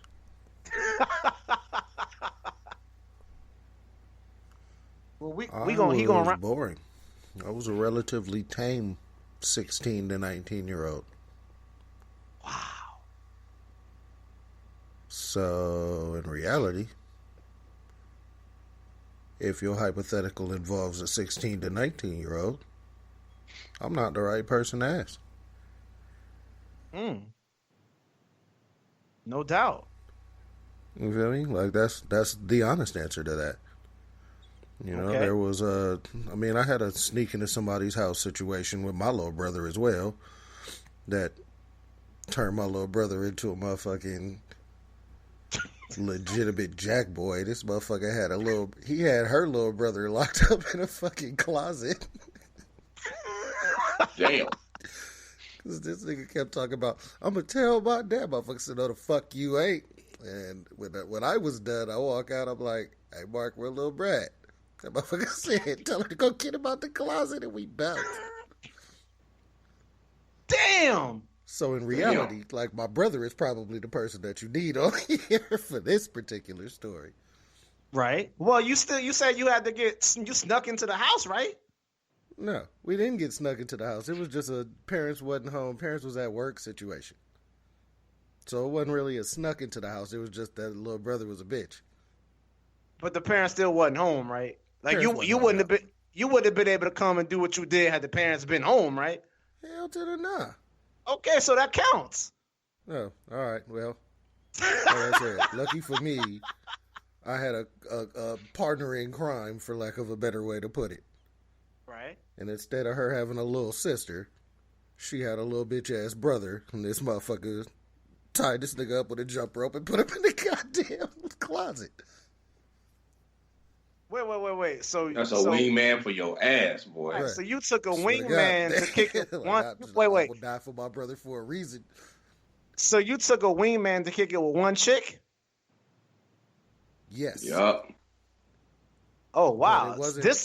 It wasn't as deep as it sounds. In reality, it was like we was both going that way anyway. Mm-hmm. And so it was like, man, it's just a detour for an hour. Come on. And then we'll be on the way to wherever we was going. Because we were going that way. So he just chilled and waited for you. Yeah, that motherfucker was sitting down. He was like watching TV with the little brother for a second, but then apparently the little brother kept saying, "Whatever, I'm gonna tell my dad." Or no, you know what it was? I remember what it was. She had a big ass dog, big ass Rottweiler in the backyard, and he kept saying, "I'll stick my dog on you." My brother was like, "No, the fuck you won't." Wow. And so how? my brother went full, you know what I'm saying, gangster on this motherfucker, wrapped him up, tied him up with a jump rope, put him in a goddamn closet. Now, I found out about that. This is how ridiculous this shit was. I didn't find out about that till weeks later. Like, wow. This nigga just kept the day going like it was cool. Like, we went to grandma's house afterwards and shit. Right? Well, so how old were you when this happened? Had to be about 19, so that would have made him 15. How old was she? She was 19, 18, 19. Okay. Oh, And so, then all my right. brother So, was like 12, 13. so there had to be a little sneaking and finessing going on. Sure. No doubt, no doubt. Now, was you the master plan of the sneaking and finessing, or was she the master plan of the sneaking and finessing? Real talk, bro, I smoke a lot of weed. I don't remember what happened to me last week.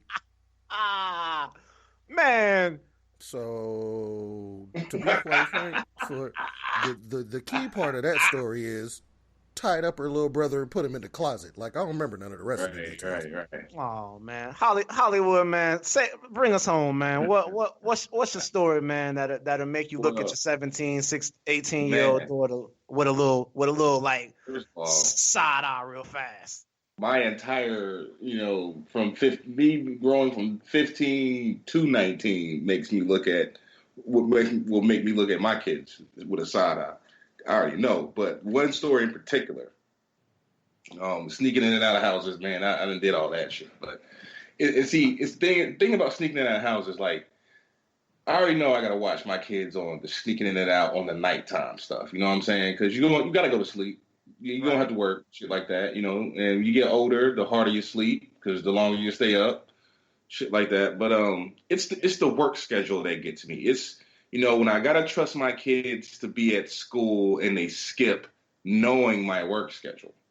Right. And I'll tell you why. Okay, so based on, I was about to graduate high school. We were doing this thing. I was a part of this club called FBLA, Future Business Leaders of America. And every year we got a big conference, and we had to go to like Greensboro to the convention center. And I was one of the voting delegates to set up the student body government of FBLA basically for the next year.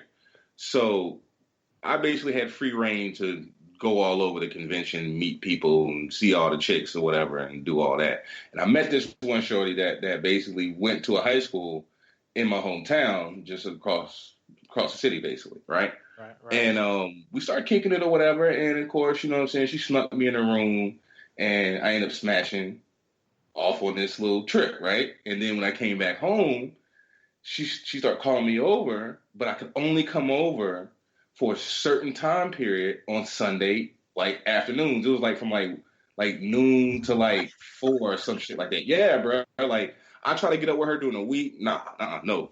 Try to, all the time. Try to get up with her on Saturday night. With my friends. Well, let me come over with your friend house. No. Right.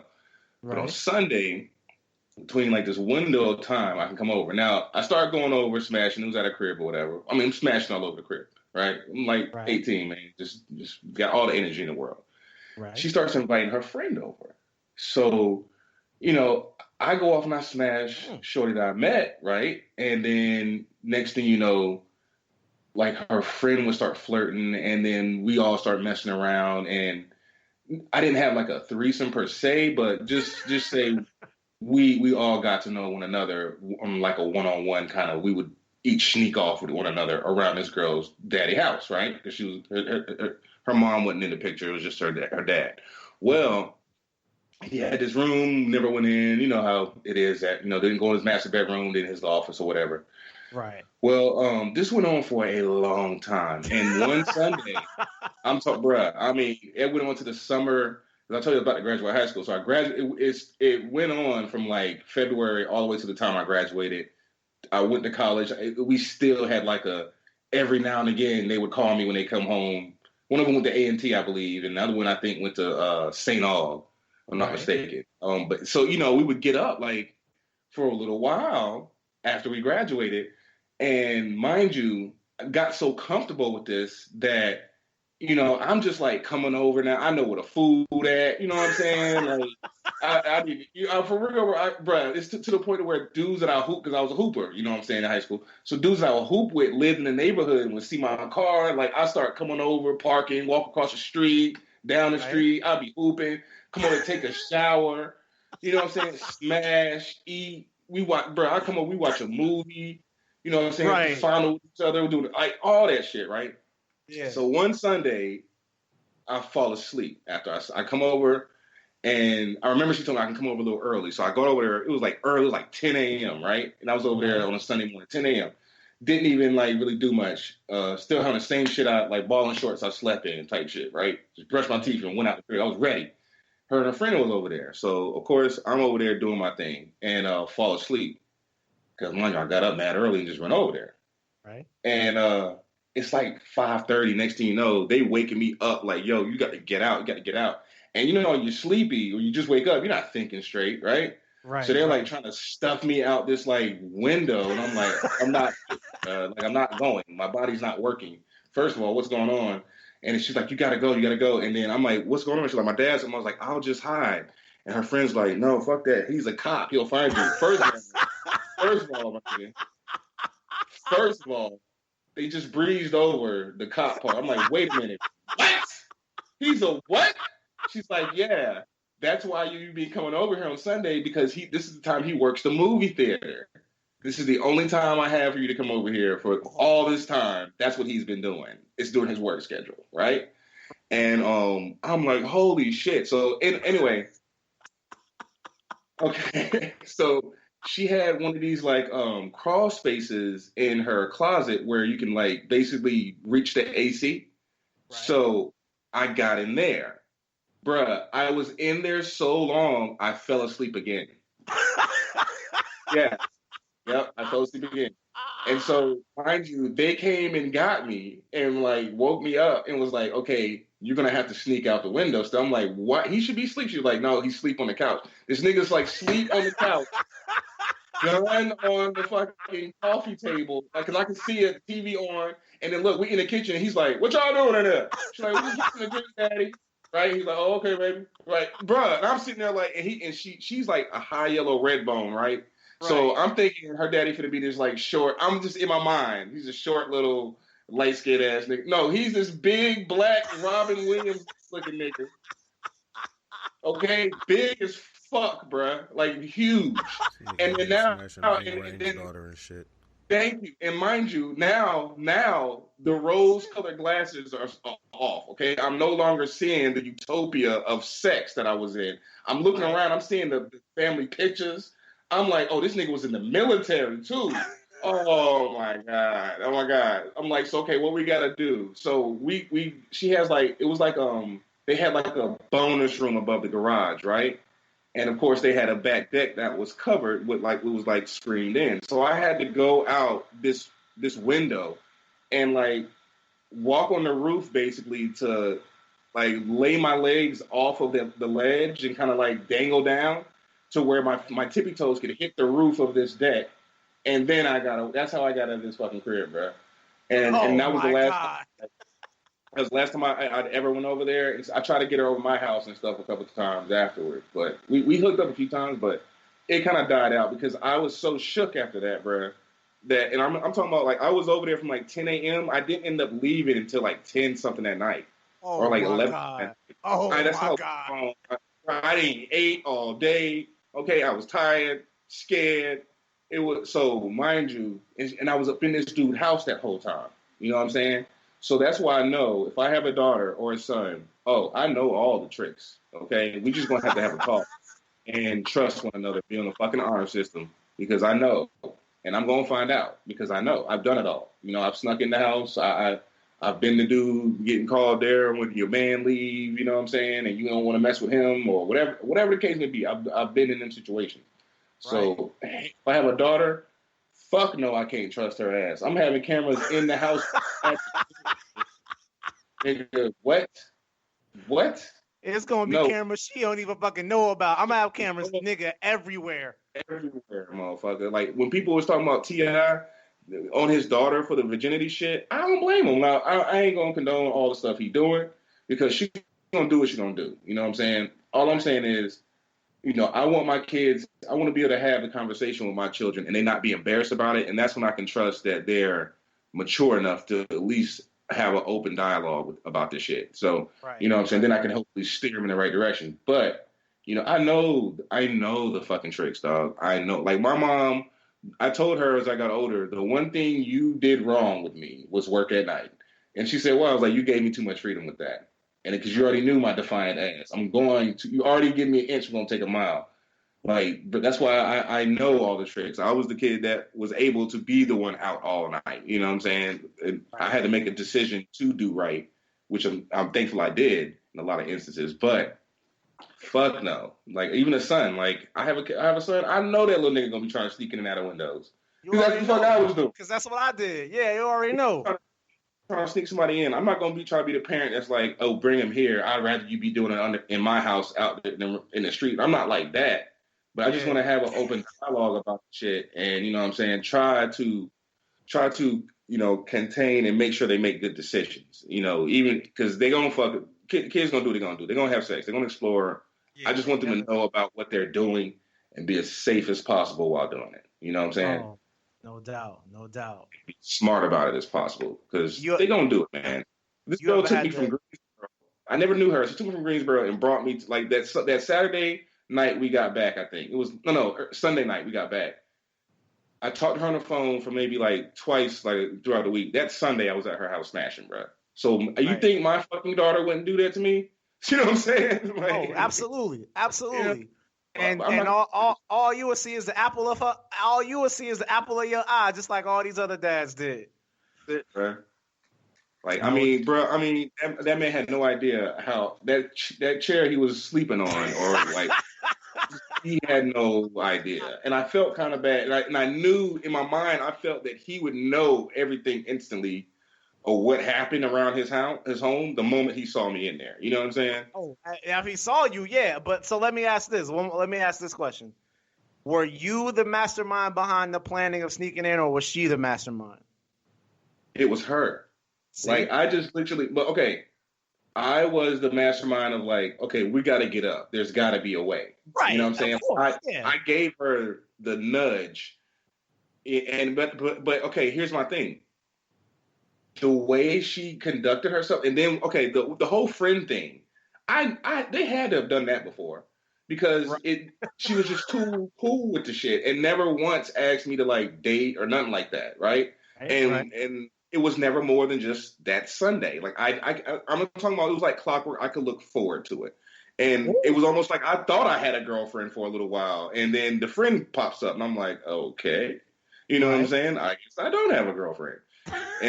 And like my closest friend to this day, when I talked to him about it, he was like, "Hey, Pete, I would just shut the fuck up and just enjoy it while it lasts." Basically. Right? Absolutely. Absolutely. Like that's what I wouldn't ask no questions because I would basically don't get nobody to thinking nothing that they're not already thinking. Like if it ain't broke, don't fix it. Exactly. Keep playing. And so that's what I did. Just enjoy it. Shut up and enjoy it. That's it. And so when I pushed. Because even when we smashed it and when I first met her, it was kind of like she kept asking me like, "Hey, you gonna come back to my room and chill? You gonna come back?" I'm like, "What the fuck is it?" Oh, you know what I'm saying? Like, okay. And so I just pushed a little bit, nudged, and then that's when she came up with the whole, yeah, okay, well, what are you free on Sundays? Like, just set that up. And I'm like, yeah, okay, well, we'll have to get up then. And so that's why during the week I just waited till Sunday, and Sunday I hit her up. I was like, "Hey, what's up? I didn't forget about you." She was like, "Here's my address. Come through." I remember having to get on the internet on dial-up, my nigga, and MapQuest that shit.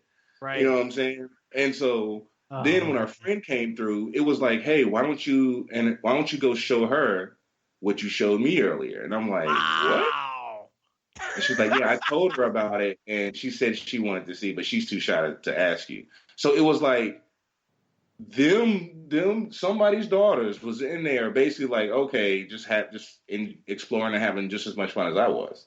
Right. Absolutely. Hey, my brother. Hey, and that's why I asked, because I know I'm gonna be looking at every time I can account for my daughter's whereabouts for like 18, 19 seconds.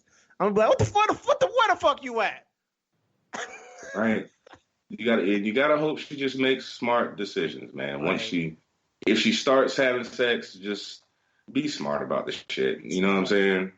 That's all I gotta say about it. Like, No Well, doubt, I want it man. on the But record that there's a reason why Define Life didn't get to that commercial, to that question until this week.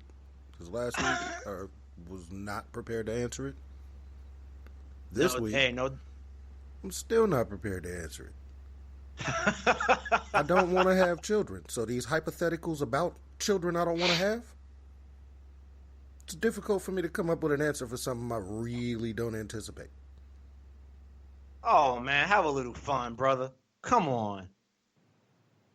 he said Hey he don't man. want none of them motherfuckers Yeah, giving you him no don't more want gray hairs. none of them problems. But yeah, Near not man. a one. Hey, Like all of the stories, all three of our stories today are three additional reasons I do not want kids. yeah, if you have a daughter, Ah, somebody gonna start fucking her. Just know that. Like I that's don't it, bro. like just know that. That's a And hard pill to and swallow. and she probably gonna be the one to set the whole shit up. All the dude Yep. gotta do is show some interest, but it's gonna be your little angel that set up the whole shit. And you ain't never gonna know. Yeah, man. That's what all three of those stories mean.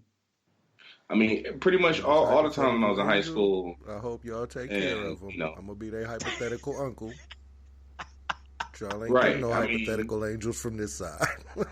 but a lot of times, I'm not saying all the time, but a lot of times in my experience, it was just a little nudge, and then the shorty would be like, "Okay, you can come over, but this is what's got to happen when you come over. Like, this is how you can come over. You know what I'm saying? Right. Like, or I can come over, but this is what's got to like. I used to mess with this shorty, man, like every night. Like, I'm talking about like every single night for like 3 months straight of the week, like during the school night, you know what I'm saying? Not on the weekends, but on school night, like I would Right. go pick her up and she would come to my homeboy crib and we would just chill for like 3 hours. I wouldn't like smash or nothing, like not every night, but we Right. would chill every night, you know what I'm saying? So, and I'm just like, I finally asked her, I was like, yo, how are you sneaking out? She's like, oh, I've been doing this shit since I was in 10th grade. I'm like, oh, Right. okay. Yo, Okay, so she got this down. Okay. I used to, yo, this ain't even no shit. You know how like I used to I used to smash this chick, and like her mom would be like in the crib, like she would be, and this was like a single floor apartment, so her mom would like be in the back in the room and shit. Even sometimes with the door open, y'all be out there riding. Bruh, and that's crazy because I went to school with this chick. Her younger sister was like the freak, right? Like she was younger by a year. Like they like one of them was 18, one of them was 17. Like, you know what I'm saying? So anyway, but their mom allowed them to have like sheer freedom. Like their crib was like the hangout spot. Now the thing is, the sister that was a freak, she was a freak with her dude. Like if you was a boyfriend, you was smashing. You know what I'm saying? And of course, like she was trying to be as safe as possible. Never got pregnant in high school. Her older Right. sister, however, the story goes, she was a virgin until she got to college because she was Right. a track runner. Started running track in college, and that's when she got out with a dude that ran track, one of them buff ass, rippled up action figure looking dudes, Yeah. and he put it on Mike her. Lowry. There you go, and Hollywood so Paul, you know. something like that, something like that. But so my thing is, it can go both ways in that Right. type of environment. You know what I mean? So she had to talk with both of them and gave them both the same freedom, basically at the same damn time.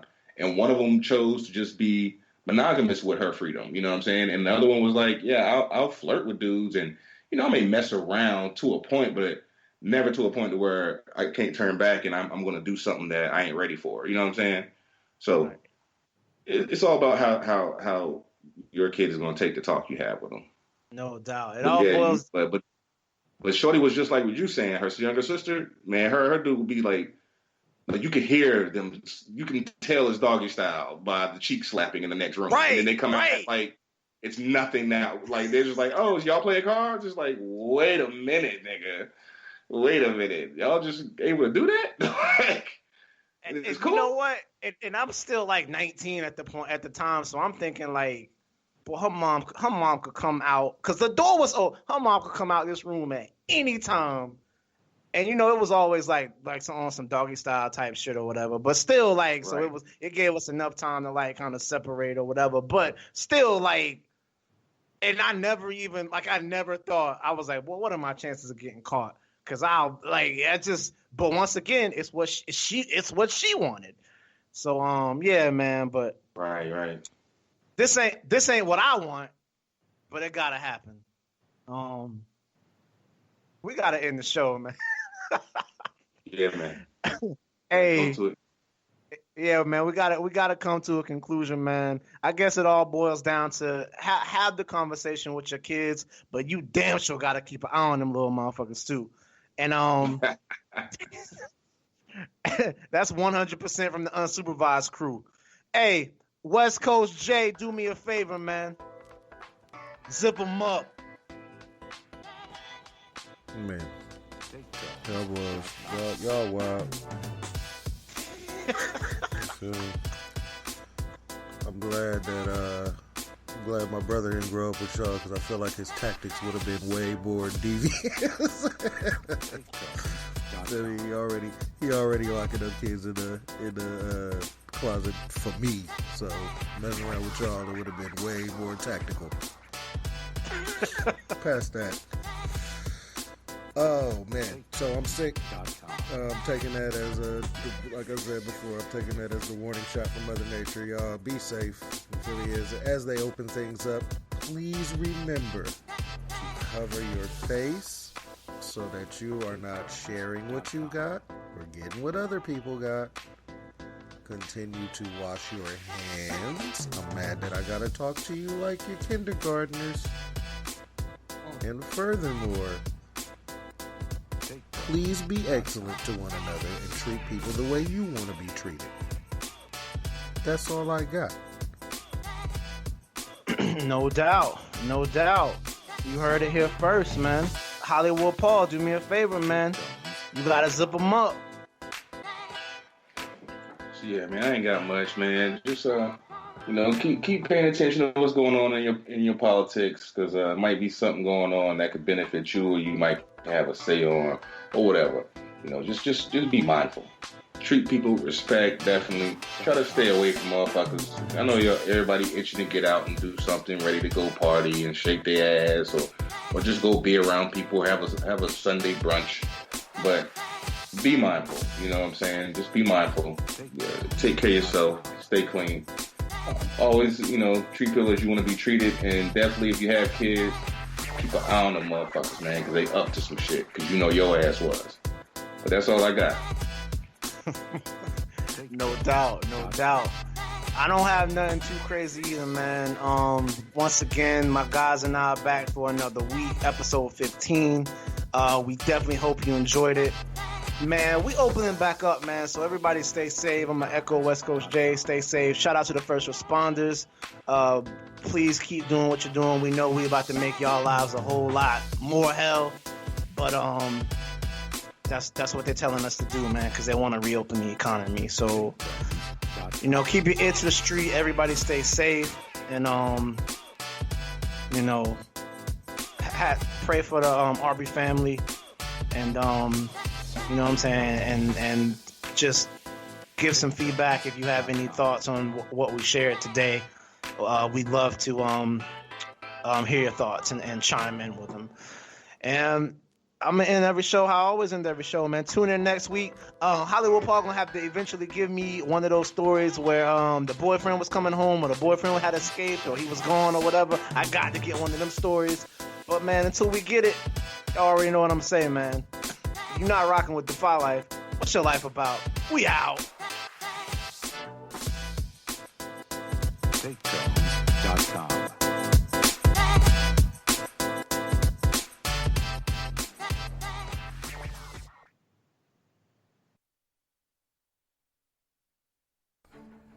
If you're into all things comics, you have to check out Take a Knee for Marvel vs. DC, your go-to podcast for comic and superhero discussion, debates, polls, and more.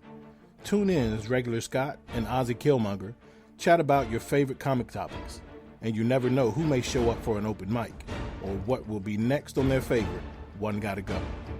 Take a Knee for Marvel vs. DC, every Sunday, powered by the Defy Light Podcast Network.